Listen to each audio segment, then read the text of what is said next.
আসেন আমার। এই যে যে মেহফিলে আমরা বসে আছি, এই মেহফিলের মর্যাদা সম্মান কি এটা আপনাদেরকে বলি। এই মেহফিলে আসেন আমার আহমদ মুখতার গো। আহমদ মুখতার মানে এই মেহফিলে আসছেন কে? আমার নবী মুস্তাফা। জোরে বলেন সুবহানাল্লাহ। এই মেহফিলে আসেন আমার আহমদ মুখতার গো। এই মেহফিলে আসেন আমার, এই মেহফিলে আসেন আমার,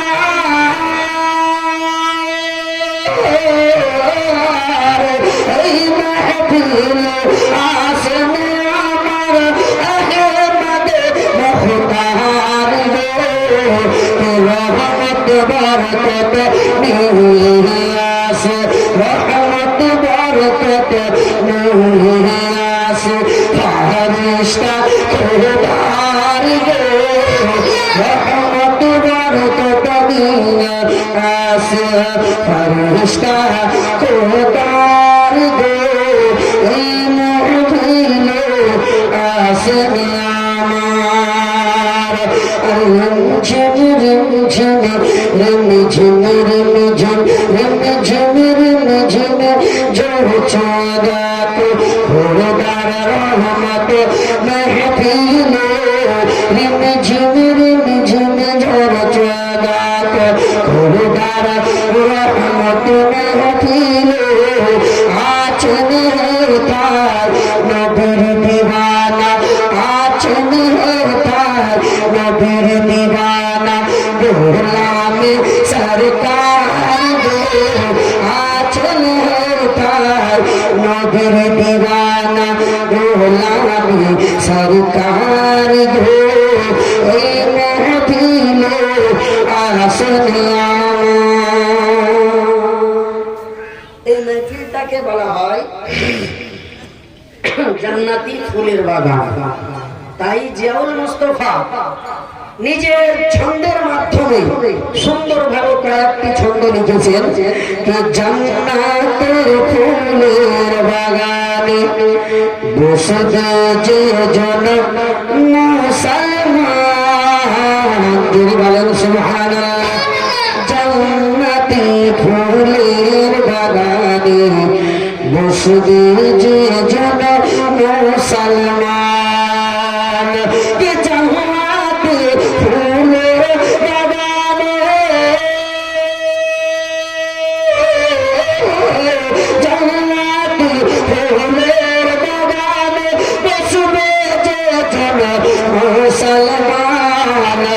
মিলাদতে করে যারা, মিলাদতে করে যারা আমিনের দিদার গো। মিলাদতে করে যারা আমিনের দিদার গো। আল্লাহ আল্লাহ কিতনা প্যারা নবীর মেহফিলে এসেছে যারা, ছাড়ে না নবীর দুশমনী। কিছু মানুষ আছে নবীর মেহফিলে এসেও নবীর সঙ্গে দুশমনী করে। তাই কবি কি বলতেছে মহাকবি শুনেন।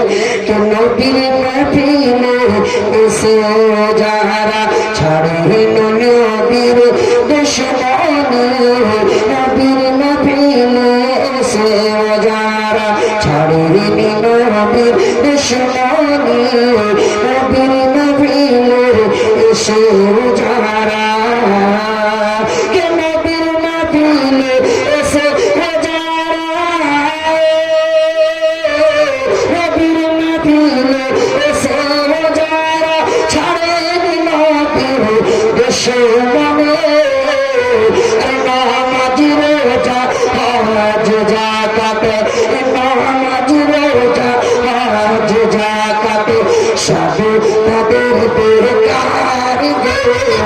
নামাজ রোজা আজ জাকাত সব তাদের বেকার গো আল্লাহুম্মা সাল্লি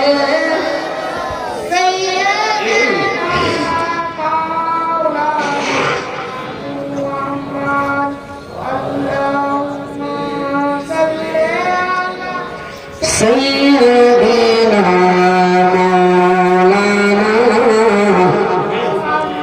صلى الله عليه وسلم বিরাদার মুআজ্জাল শামিল বাবা জীবন ভাইরা আল্লাহ পাক রব্বুল আলামিন পৃথিবীর বুকে বিশ্বনবী আল্লাহ মুস্তাফাকে পাঠিয়েছেন বাবা আমাদেরকে এই দ্বীন ইসলাম আল্লাহ পাক রব্বুল আলামিন নবীর সদকায় দান করেছেন কিন্তু বাবা আজকে আমরা পৃথিবীর মানুষেরা আহলে সুন্নাত ওয়াল জামাতের মাননেওয়ালারা ভক্তরা পৃথিবীর বুকে নবী নবী করে দিন কাটায় আবার কিছু ভণ্ড আছে এই ভণ্ডরা বলে নবীর উপর দরুদ পড়া শুরু নবীকে নবী সালাম আলাইকা বলা শুরু কিন্তু বাবা আমি আজকে বর্তমান 2024-এর কথা বলি না 2023-এর কথা বলি না 2022-এর কথা বলি না আপনাদেরকে নিয়ে যাই ইমাম হাসান হুসাইন যখন বাবা শহীদ হয়েছিলেন সেই সময় বাবা ইমাম হুসাইনের শহীদ ওই বসরা শহরে আপনার একজন বিখ্যাত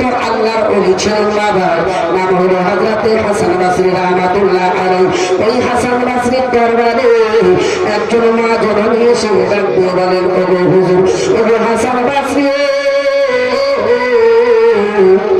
আমার একটা মাত্র কন্যা সন্তান ছিল গো হুজুর আমার এই কন্যা সন্তানটি আজ থেকে প্রায় 10 দিন আগে দুনিয়া থেকে বিদায় নিয়েছে আমার ওই মেয়েটিকে দেখার জন্য আমার মনটা ছটফট করে ওগো হুজুর আপনি দয়া করে একটা কোনো আমাকে ওয়াজিফা শিখিয়ে দেন একটা কোনো আমল শিখিয়ে দেন আমি যাতে আমার মেয়েকে স্বপ্নে দেখতে পাই জোরে বলি হযরত হাসান বসরি বললেন আপনার মেয়ে দুনিয়া থেকে বিদায় নিয়েছে আপনি তাকে স্বপ্নে দেখতে চান বলে হ্যাঁ বলে মা গো আজকে আপনি যখন বাড়ি যাবেন বাড়ি যাওয়ার পরে নবীর উপর বেশি বেশি করে দরুদ পড়বেন না আর দরুদ পড়ে নেওয়ার পরে আপনি 2 রাকাত করে 4টি রাকাত নামাজ পড়বেন ওই নামাজ পড়ার নিয়ম হলো প্রথম যখন আপনি নামাজ শুরু করবেন সূরা ফাতিহার পরে সূরা তাকাসুর করবেন একবার কুল আল্লাহ করবেন একবার এইভাবে 2 রাকাত নামাজ যখন পড়া হয়ে যাবে আবার আপনি 2 রাকাত নামাজ পড়বেন ওই মতই করবেন ফাতিহার পরে সূরা তাকাসুর আবার সূরা ইখলাস পাঠ করবেন এইভাবে 4 রাকাত নামাজ যখন পড়া হবে আপনি আবার জানেন নবীর উপর দরুদ পড়তে শুরু করবেন এবার মা জননী হযরত হাসান বসরি রাহমাতুল্লাহ আলাইহির কাছ থেকে একটা দিন বার করে চলে গেলেন বাবা আপনার বাড়িতে যাওয়ার পরে হাসান বসরির আমলটাকে বাবা নিজের করলেন নিজের করে বাবা নামাজ পড়তে শুরু করলেন নামাজ পড়তে পড়তে বাবা ওই নিয়ম মতো নামাজ পড়ে আমার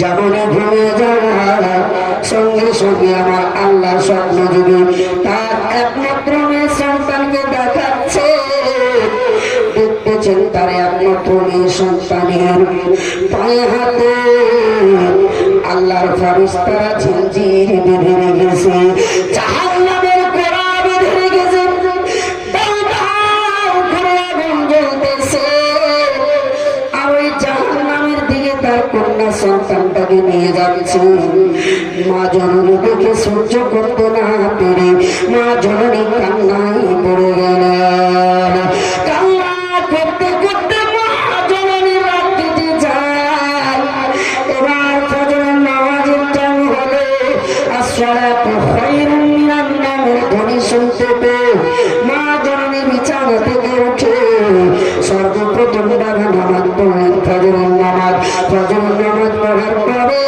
মা জননী আবার চলে গেলেন হযরত আপনার হাসান বসরি রাহমাতুল্লাহ আলাইহির কাছে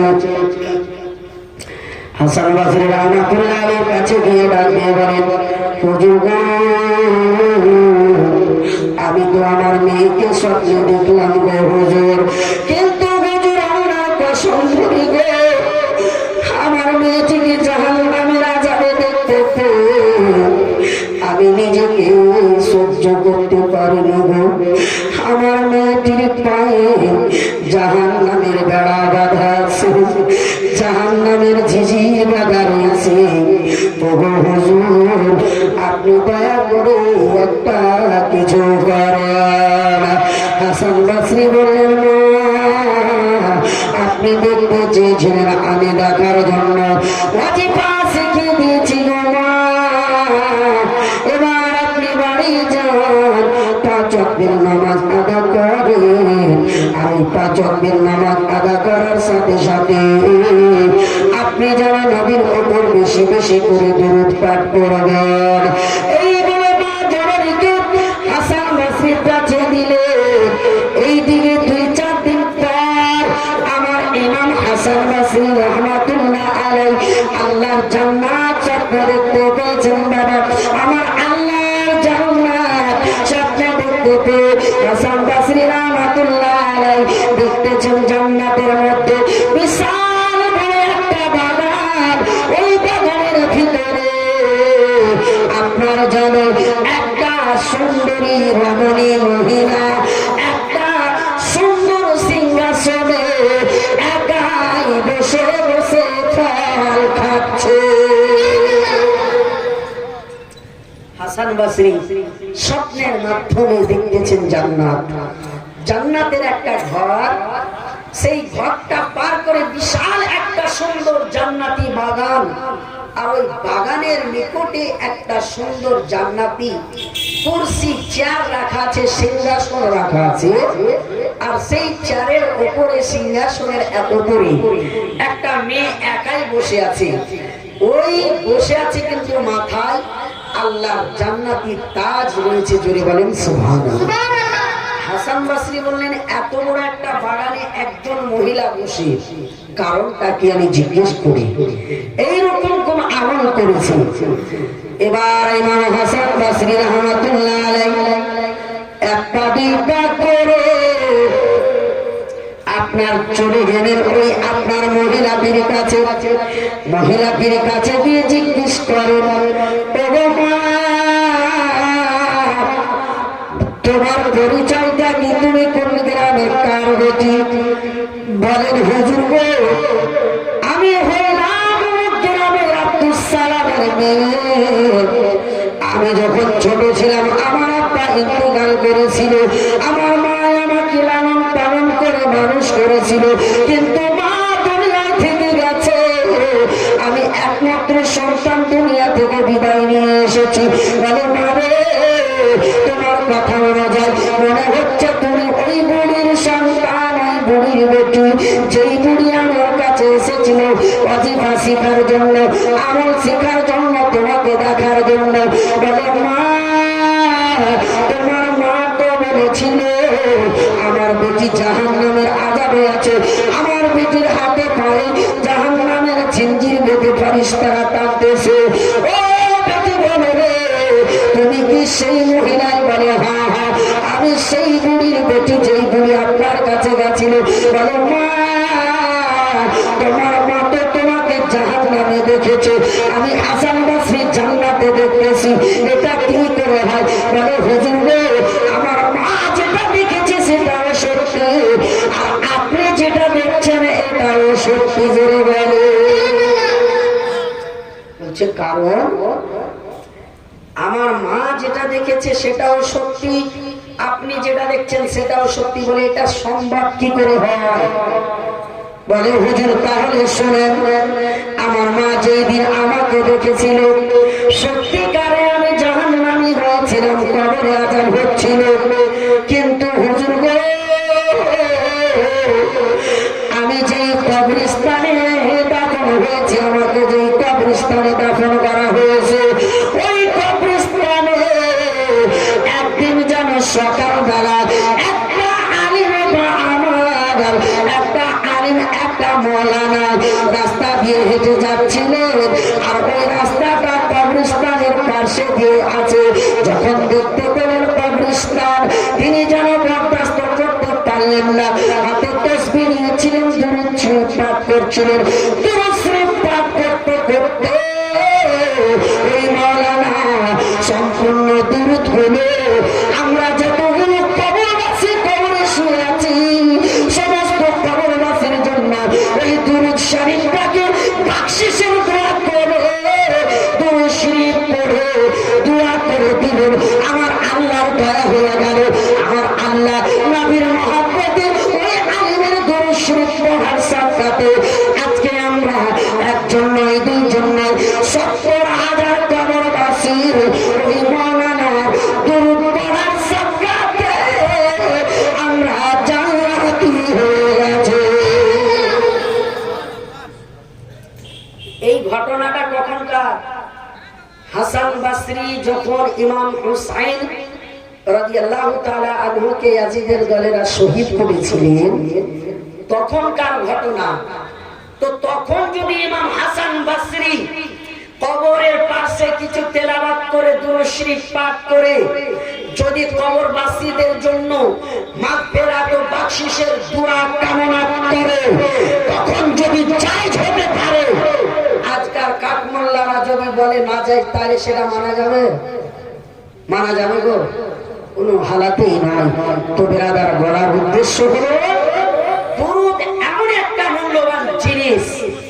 এই মাদ্রাসাতে দুরূদের মর্যাদা, দুরূদের ফজিলতেরও আপনার শিক্ষা দেওয়া হয়। জোরে বলেন সুবহানাল্লাহ।